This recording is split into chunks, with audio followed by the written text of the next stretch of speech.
with their last name in everyday language.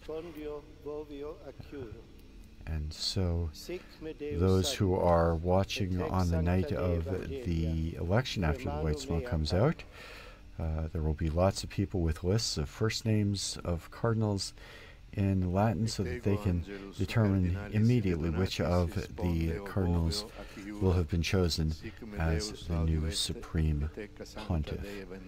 There is no such time limit for a conclave.